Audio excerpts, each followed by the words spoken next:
Hi, everybody. Michael McGinnis here. Welcome to the Ripple Effect.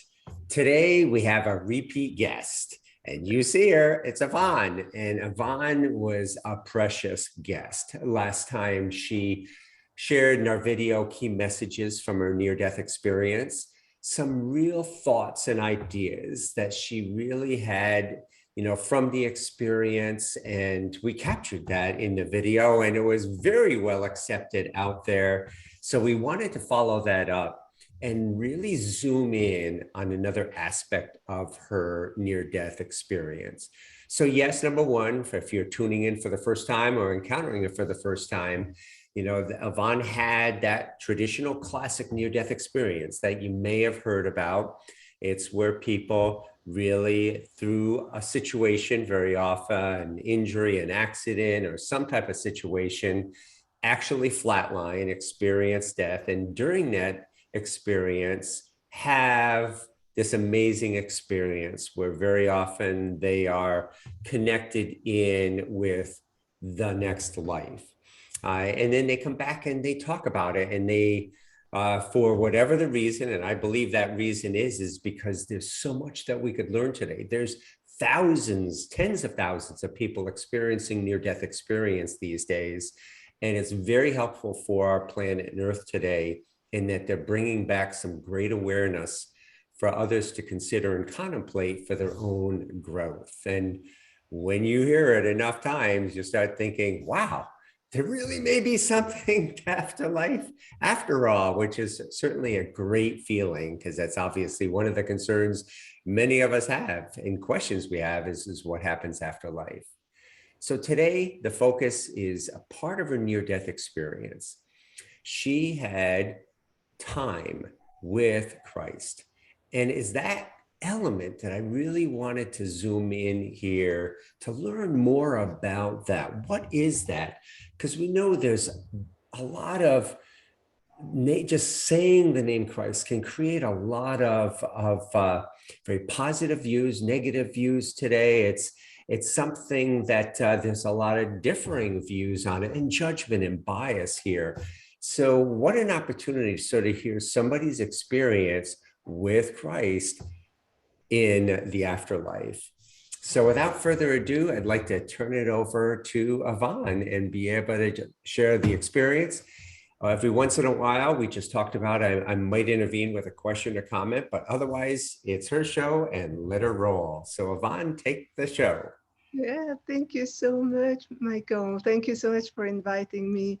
I feel really honored each time I can share my near-death experience and also uh, actually connect with people that will watch it. And hopefully that's the purpose of why I'm doing this, is to encourage people as well, wherever they are in their life, and give them hope that there's much better after this life, actually, if we hang on to it. So I had my second near-death experience happened following arrhythmia and medication that was given to me by my cardiologist. And so I will soon go right immediately to my experience with Christ. I'm not going to talk about everything that's surrounding, because I think today you want to focus more on who Christ is and the meaning of it all, and that's what I want to do. And so if other people want to watch the whole experience, I think I have a few videos on YouTube, but I would love to, but maybe another time we can focus on that. So I want to focus directly. So I have arrhythmia. I went to the cardiologist. He gave me medication. And I always say that I involuntarily, unconsciously overdosed because I took the medication when I didn't have a crisis, because I was anticipating that I was going to have one, and I was really stressed about it, because I don't know if anyone has had arrhythmia. It's your heart which is racing uncontrollably, and you can't do anything. You cannot relax. It's just racing, and it's you have the impression that your heart is going to explode.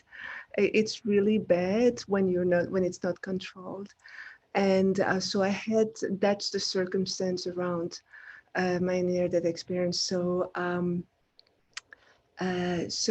when it happened, I actually felt that my organs were shutting down, and I instantly was translated inside the most amazing infinite light that and I just was it was I had totally disconnected with this body. I was in the light of God, that I will say the light of God, or creator or source or the great. There's so many words that are used for the creator of everything, the infinite creator. Let's put it that way, the infinite creator.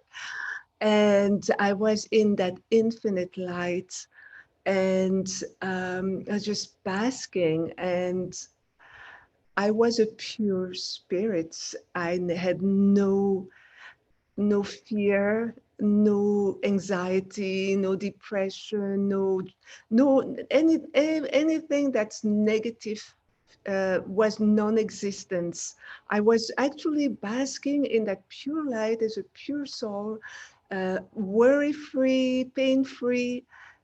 I wasn't even thinking of anything but that moment. That was the most amazing moment of my existence. It was just to be in blending with that pure light, and that's where I was. And I also experienced the highest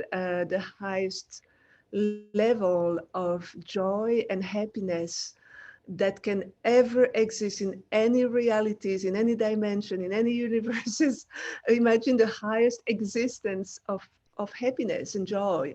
I was in that effervescent state of euphoria and just peace and peace. And uh, at some point, it's you know, the biggest joy you could ever have in your life is like a sand compared to, compared to that moment that I felt in heaven, and that reality was more real than what I experienced on earth. It's almost like you wake up from the nightmare here, and you're certainly awake and well and finally relieved. You just feel basking in that pure perfection of joy.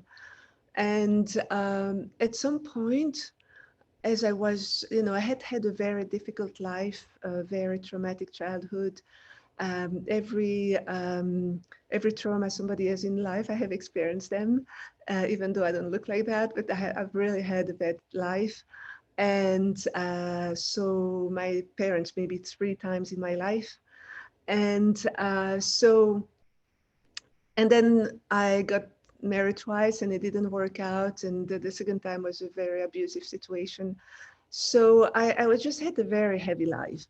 And so being there in that very free environment was like liberation, freedom from everything that's heavy, that's painful, and just basking there.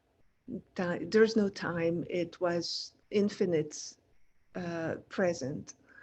And coming towards, so I'm in that space, and coming towards me is that I see through. So imagine we are in that incredible light. We're in that incredible light, and then suddenly uh, I see coming towards me another being of light that's actually even brighter than that light we are in. And it's just, each time I see it, I relive it because it was so powerful.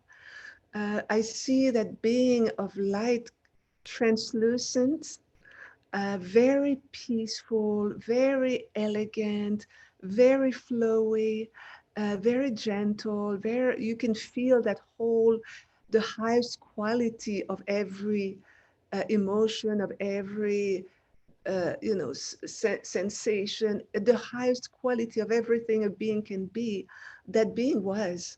And it just was floating, flying, sliding, gliding, I don't know how you can call it. It was that being was higher at a higher level as mine, and it was just coming towards me like that. It had a round face, like very circular, and so the legs and the arms were like long, uh, too long, too long flames of light. That's how I explain it. Or too long. It was just you couldn't see arms or anything. It was just too long flames of light, and that circular face, and it was just coming and translucent, brilliant, and it was just coming towards me, and when it arrives above me, it actually flew and hovered around above me, and it was just very delicate, very like like you see the movement I'm doing.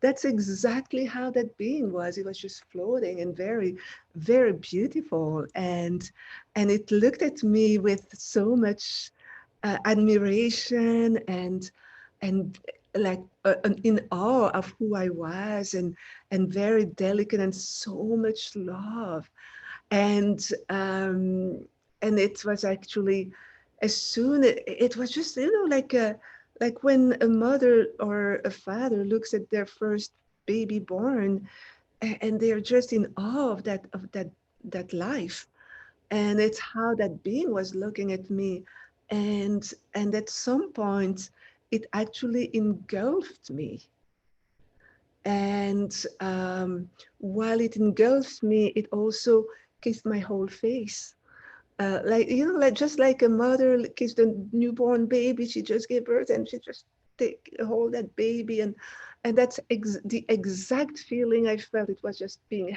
held in my perfect parents, in my ideal parents. And I always say ideal because many of us did not have those ideal parents. And some had the joy of having them, but I know that a large amount, and I'm a parent now, and I know that being a parent, it's a learning school as well. We are not always perfect.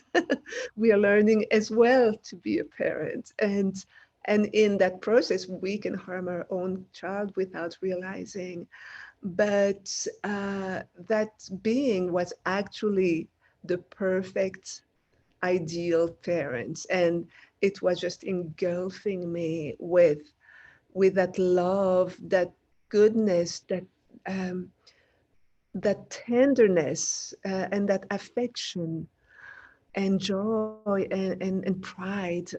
And when I was engulfed in that being, I really, really felt that I was the only person existing in the entire universe, on the entire planet, and I just felt that's the feeling I have. Of course, I know we are so many of us, but over there love is shared as if you were the unique spirit, the unique being to be loved. You are fully loved, completely loved. And that's how I felt. I really had the sensation to be that there were other planets, galaxy. I could feel it while that being was holding me. But I was unique. I was the only one that he loved. But actually, we're all loved that way in that world by everybody. Can you imagine the love feast over there? And and so as that being held me like that with so much love and kindness and gentleness and care, I was instantly downloaded. I was instantly downloaded. This is Jesus. And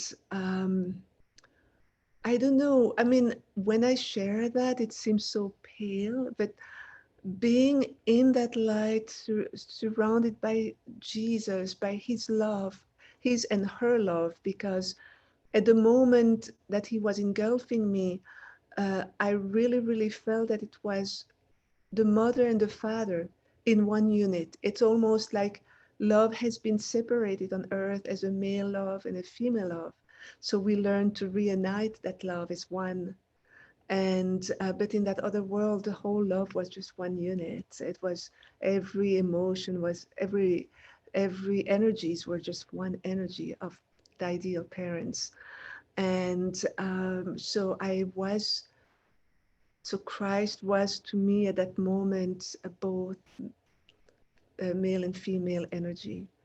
And he engulfed me with so much care and love. And while I was in his arms, I could feel that not only was I loved uniquely, but I was protected. I felt like a child, a toddler who is in the arms of their dad or mom, and they feel nothing can happen to them because the parents are holding them and protecting them, and nothing can happen. I mean, the ideal parents, of course. And and that's how I was. I mean, I was in that amazing light, and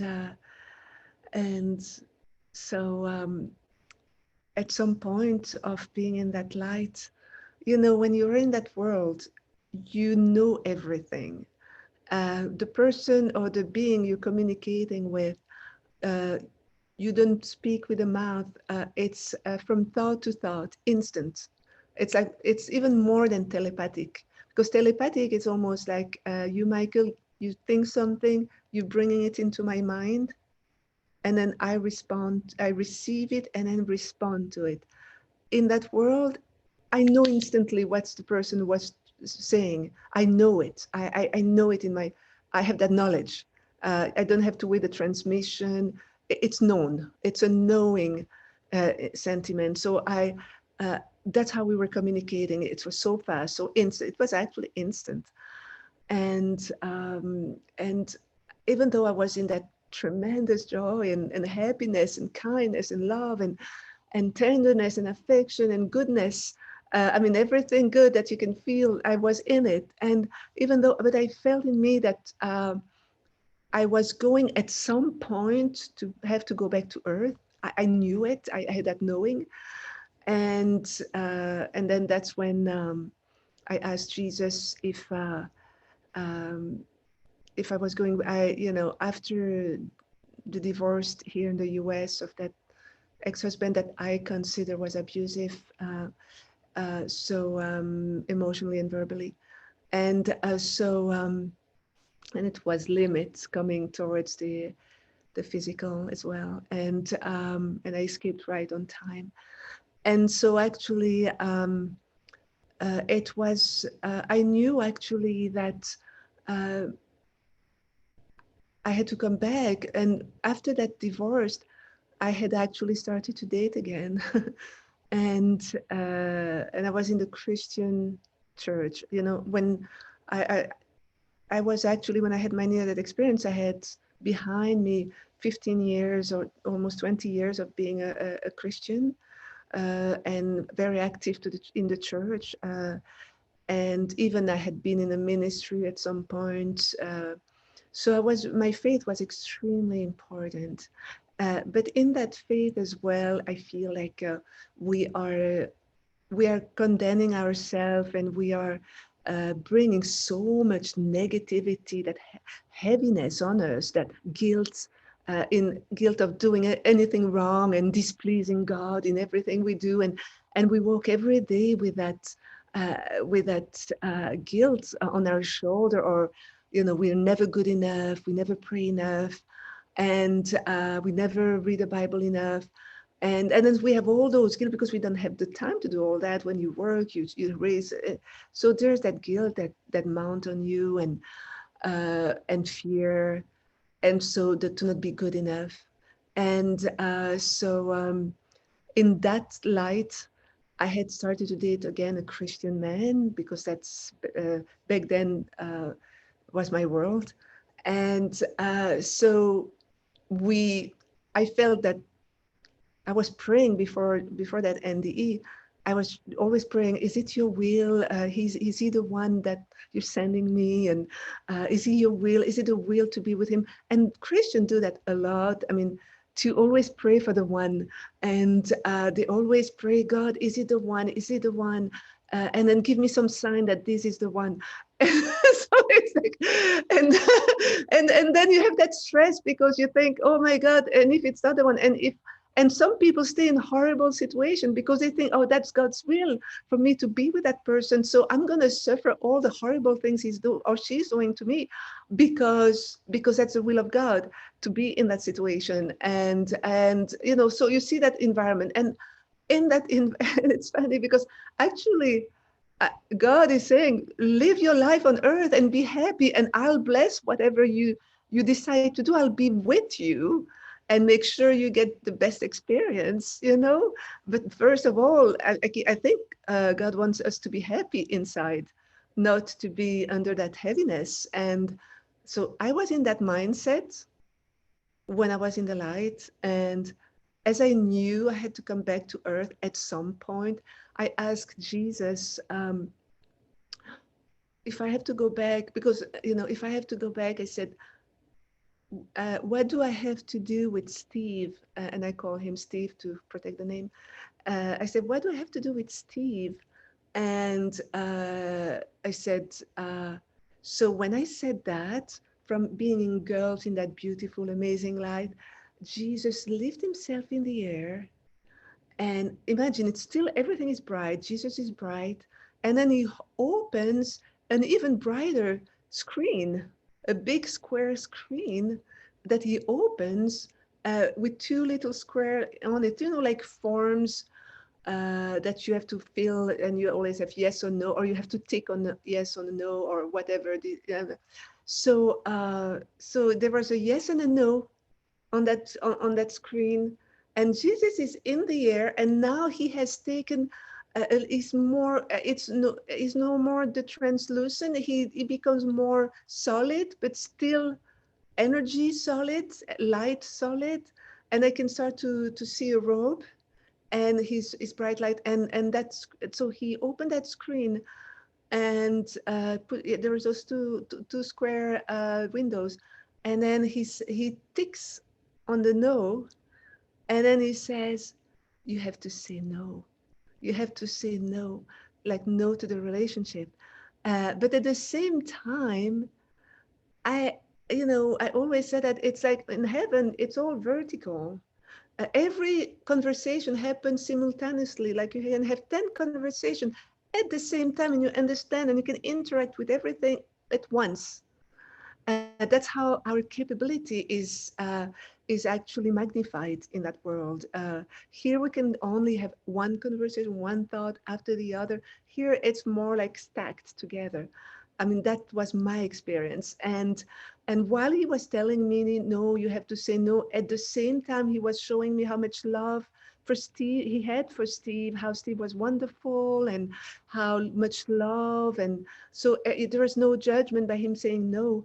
And then I asked him, uh, why is Steve always mean with his words? Or, when we have when we have a conflict, he's always, he's mean with his words, and it hurts me. And Jesus said, when I asked him that, he came down from that screen, and he just went backward a little bit in that light, and then he said to me very neutrally, well, in a very neutral manner, like when you Google something, it comes. There is no judgment or no, no bad feeling from one and another. He just said very normally. He said, when I asked why is he always so mean and with his words and aggressive in his conflict, and Jesus said to me, it's because Steve has decided to live his life on earth through his mind first, primarily. Everything goes through the mind first. You have decided to live your life on earth through your heart. And what, it wasn't saying that I was so much better than Steve because I go through my heart. It was just a difference of personalities, of way, because if we, more like if we have a conflict, I would just not say things because I knew that it would hurt his feelings, even though it was real. And he would just tell me things just to demolish me, just to get away. So, that was a different way. And, but so it was just not going to work. We were not a match. We were not compatible. So that's what he was saying. It's not going to be. So as a Christian back then, I was relieved because now I knew the will, but I knew how. And so that was. And Michael, if you want to say something, just go ahead. I mean, I will keep talking and sharing because I'm back in the light when I share something. I'm back there. I feel Jesus. I feel God. I'm back home. so, so uh, I cannot hear you. Yeah, no, I was on mute during the time. And first of all, thank you. It's a good chance for maybe to have some interchange and maybe launch some other conversation to you. But please, if there's anything else that you want to share, just Yeah. continue here. So first of all, thank you. And, as I shared with you, and I think there's a great opportunity for us to maybe come back and converse a little bit more, since we both shared similar backgrounds of trauma in our past. And I think last time I shared with you when we were talking personally about my own experience with Christ and how influential that was. And so it'd be sort of fun to share and compare notes on these. But particular to this situation, a couple of questions, and feel free always is just to pass if it's something not to go through. Is what would you say, based on this encounter? Now here you are back on Earth. What's the message you would like to share with the world about Christ? What really is a key theme or message that you have? The key message, because I experienced it a little bit further in my NDE, the key message I want to tell everyone uh, that I took back from there is that Jesus or Christ is actually unconditional love.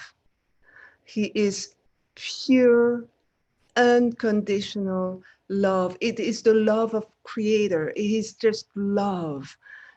When a little bit further along in my near-death experience, at some point, there's many things happening, but at some point, at the end of my encounter in heaven with Jesus, he said to me, Yvonne, I love my people. He said, I love my people. I love humanity. I love so much. I love humanity. And then he said, I love my babies. He used those words, I love my babies. And uh, at that time, I was thinking, well, you are Jesus, because we don't lose our faculty over there. We don't lose at all. We are like now thinking. And I said, well, I was thinking in my mind, well, you're Jesus. It's kind of normal that you are loving everyone. And he said, I'm just going to show you how I love. And when he said that, he took my heart or my essence or who Yvonne is. He took the whole me, not the physical one, the real Yvonne, the one inside, that the energy, the spirit Yvonne, the essence Yvonne. He took and he put it in his essence and his heart, and he blended us together. We merged into one being, Jesus. And he did that purposely to show me so I could feel what he meant by when he said, I love unconditionally everyone. I love humanity. I love my babies. He wanted me to feel what he was sharing with me. And it was the most mind-blowing experience. I was in that pure, unconditional millions and trillions of waves of compassion, of kindness, of love, of joy, of purity. It's really hard to explain. I was no longer Yvonne or being, I was just love. I was unconditional love with Christ for everything that exists, everything that breathes, everything that is here and everywhere. Here in other dimension, I was one, the oneness of Christ with him or her. And that I will never be able in human words to try to explain it, because It's a total different dimension and reality of experience. It's huge. It's a million times more powerful than anything we experience here. So, so that's what, to answer your question, that is what I would like to bring to everyone. Being from a Christian background, I know that we talk a lot about love each other, love your brother, but I still see on earth that we can still grow, do better. We can still do so much better than so much better because we say we that word love has become so so commercial now as well. Everybody say love you, and all we all say we love, but love is really an act. It's not only loving ourselves but loving everyone around us and everything around us. It's just being that love for others, and that's the first message of Christ. It's not to be faithful on a Sunday church every Sunday, or doing all kind of activities for the church, or for whatever your religion is. Because when I was in that life with Christ, we never talked about religion. He never told me anything. He just was unconditional love for everything and everyone. Every single one is love and has the right to be loved. Every being that comes on earth, we're all equally created by the creator, the infinite creator. We're all created by the same energy, the same light. We're all initially light. We're not that flesh and that body that we are light. We are beings of light, and we all look alike. We all look like light. And so it becomes really ridiculous to come on earth and make those differences regarding social status or race or physical appearance, whether we are thin, not thin, short, tall, all those differences that the earth does to always instill power and always have some part of the population leading compared to others. And that's all human standards that we earthians, people from earth, we have actually created those laws and those, because in the other world it's the opposite of everything we're doing here. As far as that love factor is, we all have received the right to live equally on earth, and in that sense we can respect every one of us around us, whatever they choose, what faith they choose. We're here. All we can do is just to manifest that love, and I call it that Christ love that I felt back home, because that was more home to me than here. And if we can, because and what when I say what's love in action, I'm not talking about just sending a postcard or a word or a text. Love in action is more than that. You, Michael, told me about your life, and I've had so much admiration for you, listening to all your experience in as a volunteer around the world. I know you've been to Africa, to other parts of the world. You've done so much volunteering. This is such a richness in your life, and because it has helped you open up to so many different ways of existence and acceptance. So yeah. Wow, well, thank you for the thought and your experience. Because it reminds me, and you said a multitude of things, how I could dive down into so many of those elements, right, to get into, but just one in that message, and the way I sort of put it is to be Christ-like, and if Christ is an issue because of a particular person's belief or religion here, to don't worry about that word, but to be more love, right? Is and for people who have that Yeah.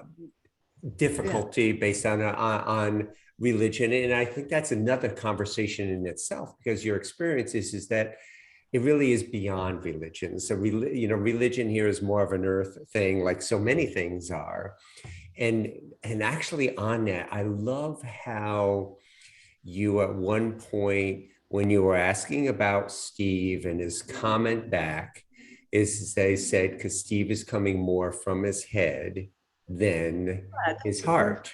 Yeah. And it's interesting because so much of my counseling, therapy, and my own spiritual growth has always been about coming from the heart. Because in the head lies our past, the problems, the issues we had, the fears that we've created, the biases, the prejudices.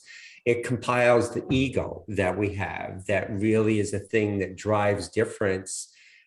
And unfortunately, you're right, is that when I live in my head, or when I lived in my head from the past and the pain, I only focused on that. And life was miserable. Life was difficult. And I was an unhappy person. In my experience, in short, at the end of it, just related to this vision of Christ who sent this beam of light to guess what part of me, my heart. And it opened, it had this effect of just blasting open. And I would say the layers and layers of concrete, I would say that I had built around my heart, from my past, because when we experience pain, when we experience sadness and difficulty and all this kind of things under the banner of negativity and fears, it begins to start closing down our ability to get in touch with the heart. And in my case, I put these layers and layers and layers. And the gift that moment that experience had was like to blast it open. And it's funny because my experience also was dealing with an end of a relationship.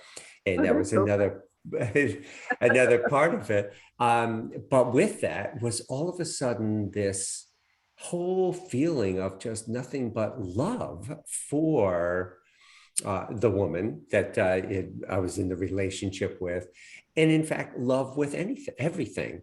And in fact, people around me said that for definitely several days, that who are you? You're like this different person. So I'm just echoing and sort of sharing my own thought related to that, is that when we do heed that message, to really be able to focus less on our ego and what's in our head and our thoughts and things, to really to the heart, which is about ultimately love, particularly unconditionally love, life changes. And so what led me abroad and overseas is the heart, not the head. And I love how you expressed all these elements in here. Now, so do you feel the message here only appeals to Christians because of the association with Christ in it, or everybody? Of course, it's everybody, and that's one thing I experienced when I was with Christ in the light, is that there's no elitism in heaven. There's no, oh, we are the only ones. Uh, Everybody's embraced in that world, everybody. So the message of Christ is for every single person existing, regarding of where they are, what is their religion, because Christ manifests unconditional love. And unconditional love is for every single being existing. We're all breathing the same light of God's love in us and for others. And every time we give, every time we're kind, we are manifesting that love, that love energy, that Christ love energy is in every one of us. I mean, you can be any religion. Love is what God has the ingredient in the afterlife, that the energy that you feel everywhere and in everyone, in every being that you cross, you talk to. It's love. It's that energy. It's a real living energy, and that it's the Creator's love, and Christ manifests that love, that giving love, that the love that gives. So whether you are, I do believe that religions are built on earth in order to connect with Creator, with God. Whether, and if you do it sincerely, you are connecting.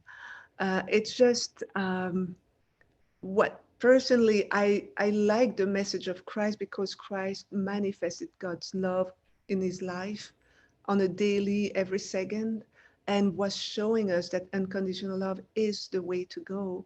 So that's, and also because of my Christian background, but today I am more saying that I'm actually Christ follower than any specific, because I follow Christ's teaching. And what is Christ's teaching? Christ came and said that who has seen him has seen God, because he was manifesting love. Who has seen love knows who God is, because God is love. So he was giving us a message. When we manifest love, people see, have hope, and they hope to, they feel the creators in us. They feel that infinite love in us when when we communicate with others. So if anyone who says, oh, Christ teachings is a teaching of non-judgment, unconditional love, healing, healing the hearts, healing the wounds, healing the body when he was alive. And I know it exists today still in some part of the world. And so it was a healing, and the healing and love. And we all need healings in this world, healing of past wounds, of things that life, I mean, we are all, it's very courageous to be on earth. We can self congratulate here sometimes. We're so hard on it, on ourselves, but we can self congratulate. Have you seen how hard it is sometimes to navigate through life? And we're all doing it, and we're still here, and we're going to do it until we go to the other world. And so for me, that's what I'm calling myself, a Christ follower. I want to be a giver of love, giver of hope, a giver and not only a taker, because this society has a lot turned into, we can take as much as we can, even sometimes in faith and in all the different religion, all the different spirituality, whether you are one religion or not, even in the spiritual world, and I'm going to say it, oftentimes we want to do the meditation for ourselves, so our own self-growth, our own love. We love ourselves, we love our body, we love and it's very focused on ourselves as well. So it's all a question of being a love that gives, that sees the other. And then, I mean, it's important to self-love, because if you self-love, you can love others as well. Um, but it's also important to see that we are not alone on the planet, and we're not here only to take, but to give to others, to give in need, to not close, and I always take that same, and I've told you that example, when you see homeless people, beggars, or anyone that's struggling around you, we can see that. We don't have to be afraid to see it and to give that love as well. Love it's like a diamond that has different facets, but it's so beautiful. We can love a child, we can love a partner, we can love ourselves, we can love life. You can even love the struggle you go through, because it makes you learn so much, and grow so quickly. It's like, so that's what I would say. Love, but not just that love word, but just to live it and give it, and think of others. Just think of others. Stop talking about yourself all the time, but listen to others, what they have to say to you. It's wonderful thoughts, because to me, it's characteristic of the experiences when you operate from the heart and love. You don't see. I was just listening to Ram Dass, and there's so many wonderful gurus who have themselves spent so much time and effort in enlightenment, being more of the light, right? And this video was happens to be about how we choose to see others. And it was like they said, his analogy is if we have channels on a thing, initially when we see somebody, we just see them through the physical attributes. They're big, they're small, they're fat, they're ugly, they're whatever it may be, all filled with sort of a very physical look of attributes. And the goal of it, and he said he uses the analogy of 6 channels to sort of work through, because ultimately it's to see somebody through love. see somebody just as not, you're not even looking at the person. It's like you're looking straight at their eyes, and all you do is you really see that person, whether they're the homeless, whether they're the criminal, whether they're the president of the United States, whether they're some Mother Teresa. You see that we're all a part of that same element.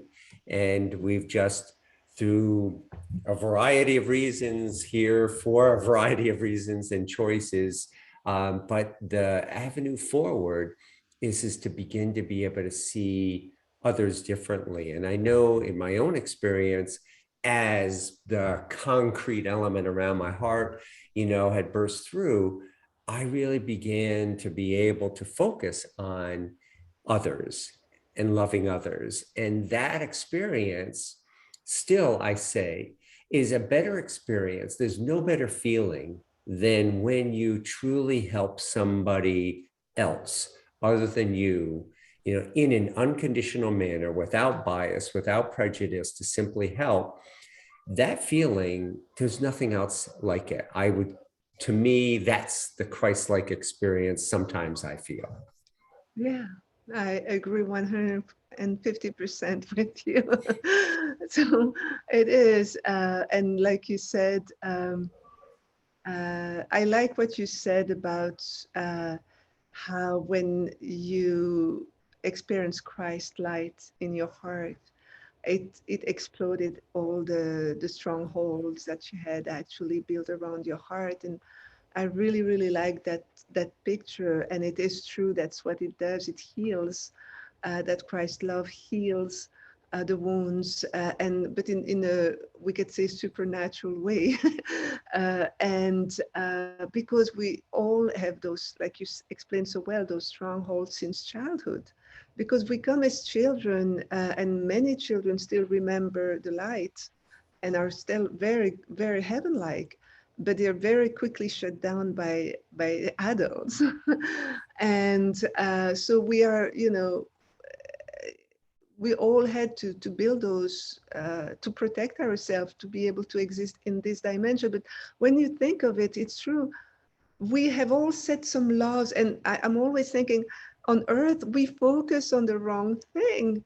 We focus on everything that's, like you said, outwardly, whatever we can see, the house they have, the car, the job, the career, the beauty, like you said, and all that is, all those elements is a distraction, I would say, to the real thing which we can focus on, which is the courage, the love, the perseverance, the how can we help that person achieve their purpose on earth together, helping that person. Uh, if we could focus on those things first, we would be a super planet here with uh, and I believe we would evolve so much faster, and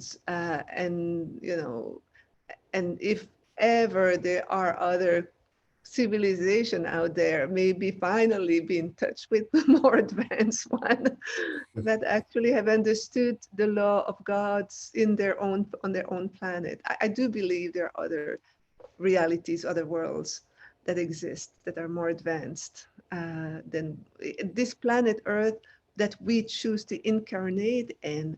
Is a difficult one. It's a boot camp. And so we can encourage that we all, let's be honest, many of us are trying their best to do their best. And it's not always perfect, but we are trying. We are in adverse winds here on earth, and we are trying to pedal through it.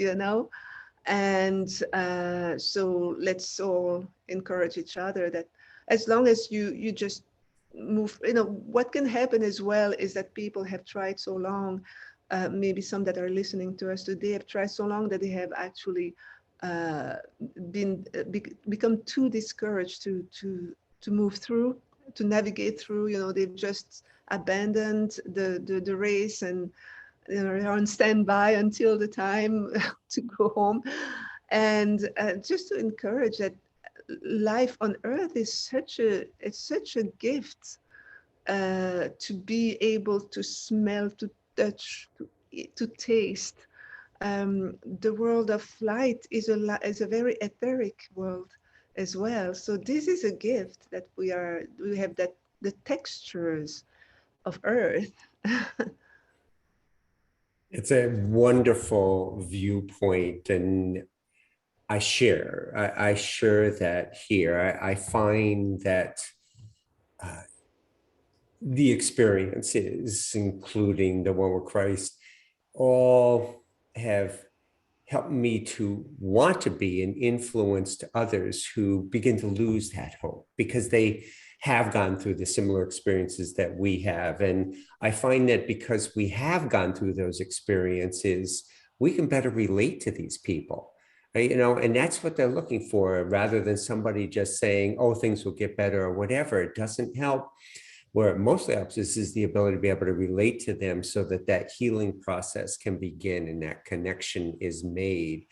And then in there is to really to influence, inspire, as it has done with me, to keep going forward, to develop that courage, resilience, to keep going forward, to be okay with whatever the life has been. And frankly, all of this stuff I have to remind myself of very often.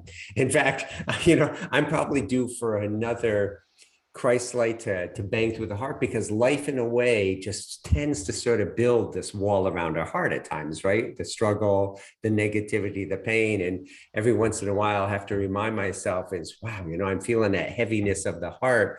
It's time to sort of let some of that go, because it does. But that's through the courage and resilience I've learned as a result of the initial experiences, and also to just help to encourage anyone. And that message that you just shared out to the listener, if somebody who is struggling, you know, somebody is there, you know, myself growing up in a very difficult experience, you know, my brother took his own life. He committed suicide because of that pain. I understood that. I really did. But man, I just would now, because of seeing what people can do with that choice, it only furthered my desire to let people know is, you know, don't go there as if you can find whatever help or resource or things up front to initially deal with the physical pain, and then begin to start getting beyond there. There is still hope. There's still love here. And to attempt to keep going that way, look at it through whatever belief system you have in terms of Christ or whomever, to guide you forward and to go to that next step and to heal that heart. Because then you did, like me, like so many others did, will get that experience and then be able to help others. And I think that's how the will of God is taking place every day, is through those who are connecting with the heart are out there helping. And it's amazing. I see that every day on every street corner, the people who stop, even if it's to give a dollar bill to a homeless person, you know, or help a person across the sidewalk, or a friend just, you know, helped somebody get out of a car that was struggling and it was clear. All these things are the simple little acts of love that, if you were to be able to look at those things, you'd probably come to realize from the ethereal or heavenly thing that you just gave this most wonderful gift, this heavenly gift, to somebody else. Yeah, yeah, you did. Yeah, it is true. Yeah, while you were talking, I was just picturing when you were saying all those acts of love and kindness that were distributed by loving people. I was just looking at that as at a heavenly perspective. We could see all the sparkling energy being transported from one to another, and that's what will probably help the homeless or the person in need go on with their day, because they have been refilled. Actually, even you and I, when we communicate like that, and anyone who communicate kind thoughts and kindness with each other, we are actually refill each other of the energy of life and the energy of love that enable us to go on in life. Oftentimes people with no love can die. I heard that it's possible that people can die because of a lack of love, like children that are born without and then left without, abandoned. There is an energy, a genuine energy of light that exists and of love and of life in my near-death experience. One of the reasons beside the arrhythmia is that I had no energy left of life on earth. And I felt, and I had felt that before I actually died, I knew I was going to die, and I had complete peace about that, which makes no sense. But since then, I've read that people that are, across close to death, many of them are at peace of that of going. So it's almost like heaven is already giving them. God is already giving us that peace to move on. And I had that, and I felt like my battery of life had totally been depleted. I think I had given so much and I had received so little back. And maybe I was just, and I felt it was the end of everything. I was just leaving Earth, like I always say the same thing, but um, one day you've been a diver for many years, and then one day you say, you know what, I don't like diving anymore. I'm going to go and do this and ski. It was really a feeling of, okay, I've experienced everything I needed to experience on Earth. It's time to go. I'm leaving for my next move. That's how I felt before it happened. And when I was with Christ in one of the moment of my near-death experience, at some point, when I knew I had to come back to Earth, now. And I said, no, I don't want to go back to Earth. I really don't want to go back to Earth. I said, that planet there is, and I could feel that Earth was very far from me, that there were maybe several galaxies in between us. It was very far. And I could say, and I said, to Jesus, I don't want to go back to Earth. It's a very violent planet. I said, it's a very violent planet. Many people are selfish. Many people don't care about the other. And I know it sounds bad to say that, but the beauty of being home and being in heaven or talk to God or Christ is that you can be sincere, honest. You don't have to hide behind, oh, we cannot say that.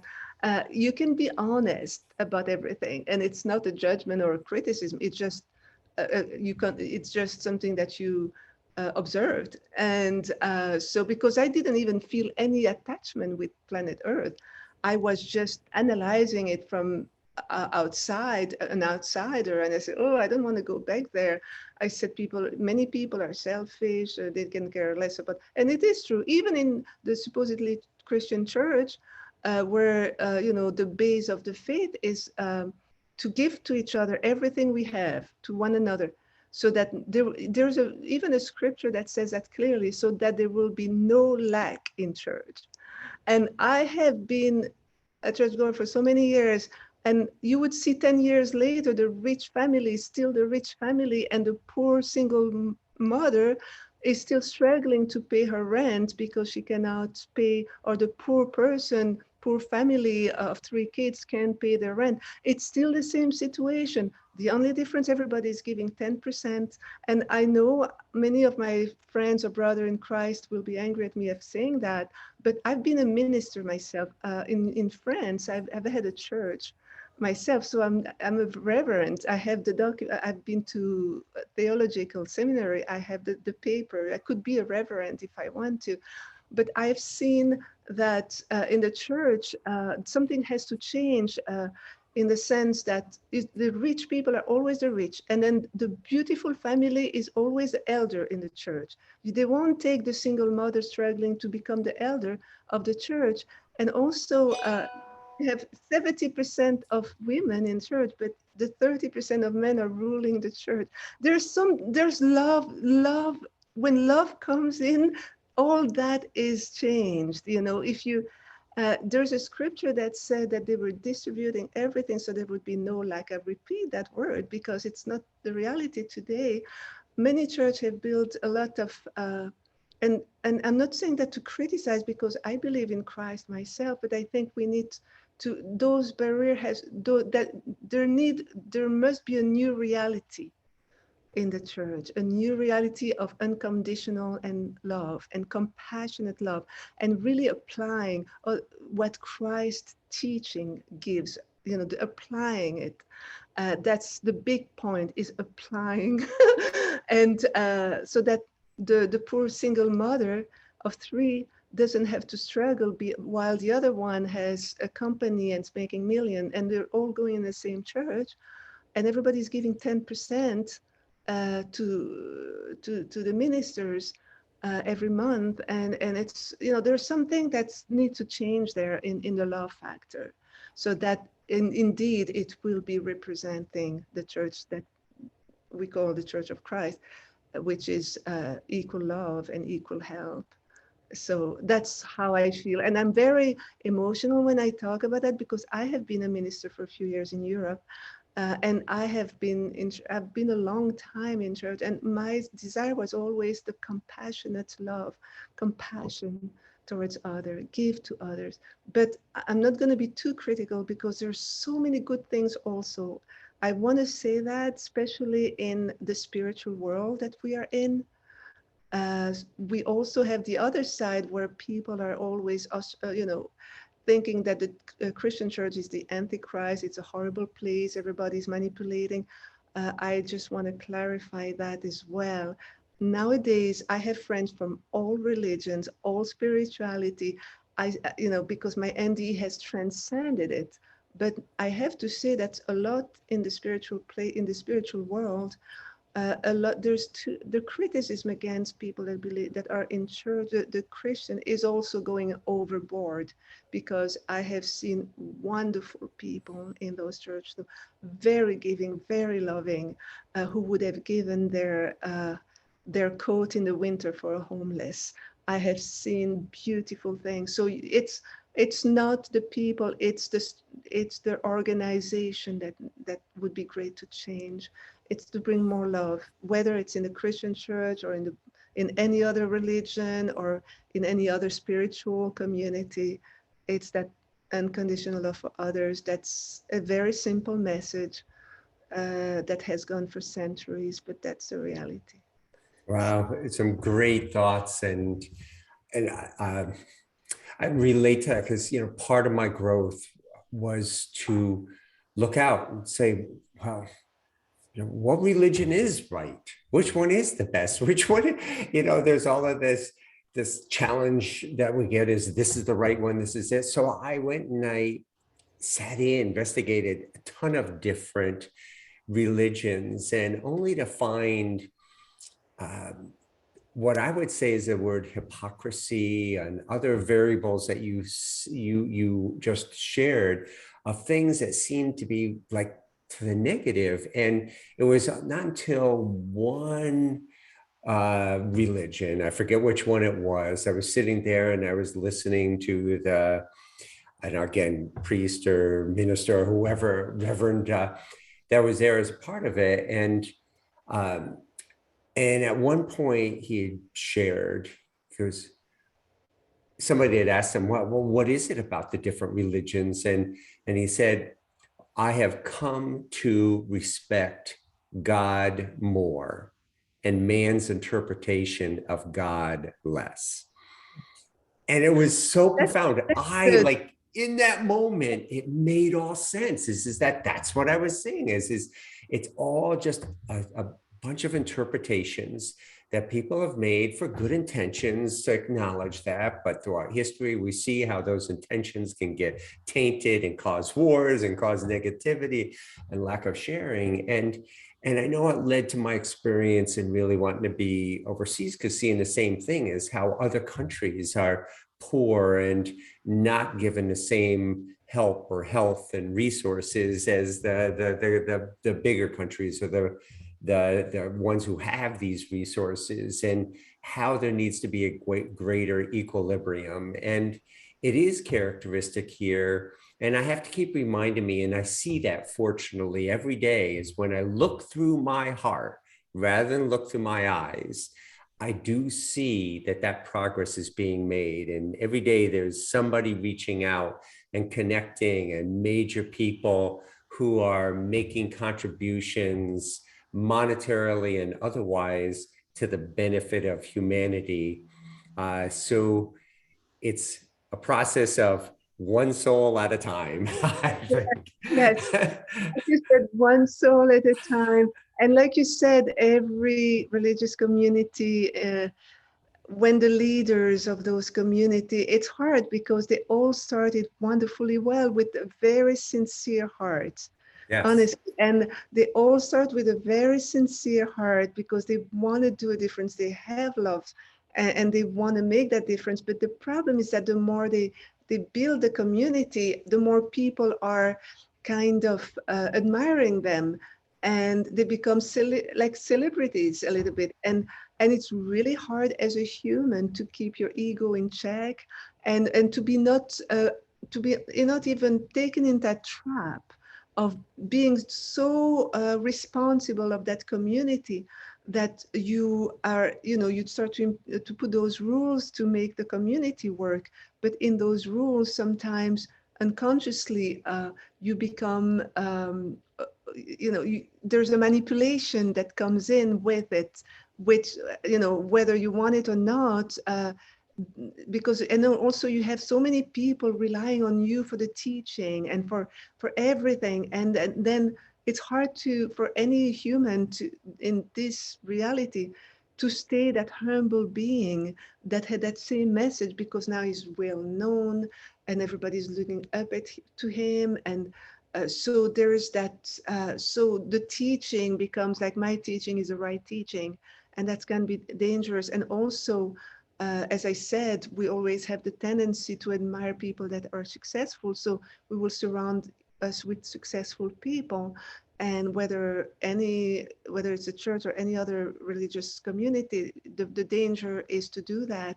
The ones that are actually useful for what you want to achieve, that you will put around you with your vision, where in heaven, every vision of everyone is important, and everyone teams up to help the individual achieve their own purpose, and not everyone achieving the purpose of one man only. It's that balance has to be there. But as I said, we all trying our best to give, as long as we can put ourselves in check regularly and say, am I becoming manipulative? Am I making difference in who I love? Am I giving more to the ones that already have? So it's just that the regular, you know, self-check to keep things healthy, and then we can have a great community. But there are things, as we said, it's all come back to the same simple point: is to be love aware, to be love aware, and accept that it's okay to give. That you will not be hurt, because some people don't want to receive either, because they've been so hurt. They have shut even the loving side of it, the receiving side of it. But you have so much. Having had a near-death experience, Michael, can actually liberate you, but also restrict you. Because it liberates you, because now you know so much more. You've seen, because I've just touched a portion of my NDE. I had two, but there's so much reality and understanding you get from the other world, from what we are doing on Earth and why.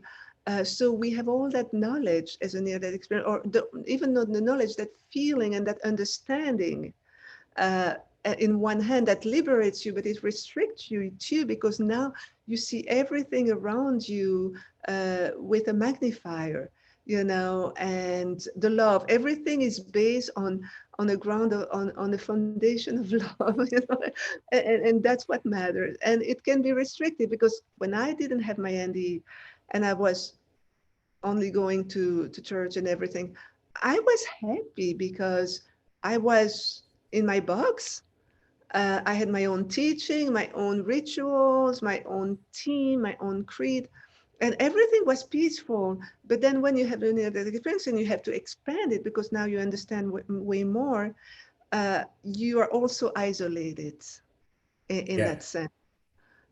So that's why it's wonderful knowing all those spiritual people that have had either near that experience or spiritual transformative experience like you had, because it gives you, you feel like you're not alone. It's so well said. And gosh, there's so much. We'll have to come back and have more conversation, right? Yeah. Because I think it just is it just relate to is that we're being human is being fallible, right? And what I found that it's part of us to make mistakes, and it's all part of the learning experience. And then you just have to learn to forgive yourself. And then I like where you were just going with the experience and the near-death experience, and sort of the pro and con of it, because that's been my experience. Is that I always say is that the growth ultimately of self-awareness is a double-edged sword.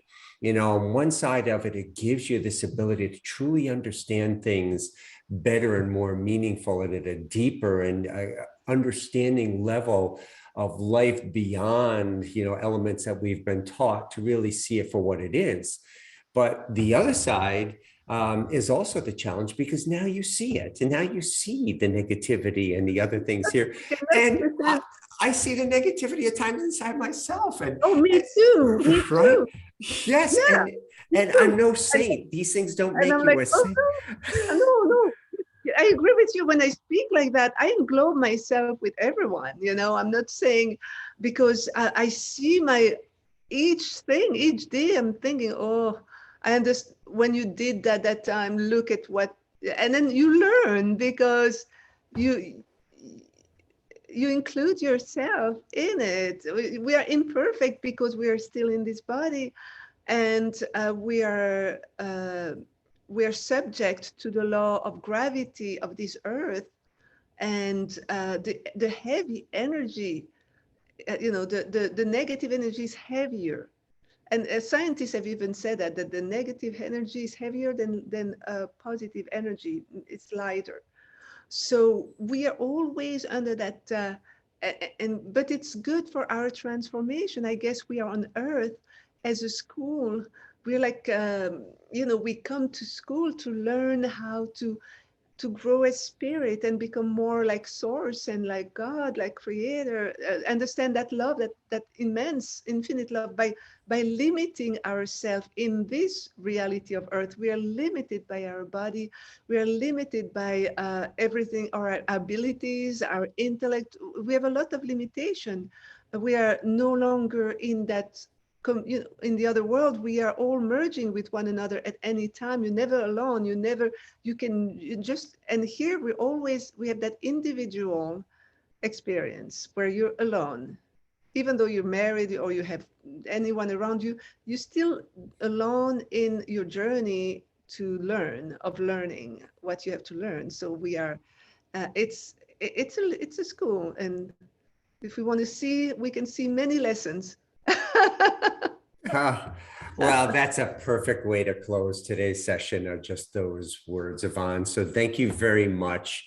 Look forward and hang on for a minute. We'll close and we can chat about continuing this on. So I think there's a lot of greatness in, role modeling, and share with people just the chance to have those special people in your life that you can share with, right? It's so rewarding when you can let down your hair and talk about what it truly is like, the good, bad, and the ugly there, and be able to share that awareness and share each other on a process. And I found that that's how we begin to refuel our own batteries and get charged up again, so that we can go out there and continue to be the role model and influence that we each are.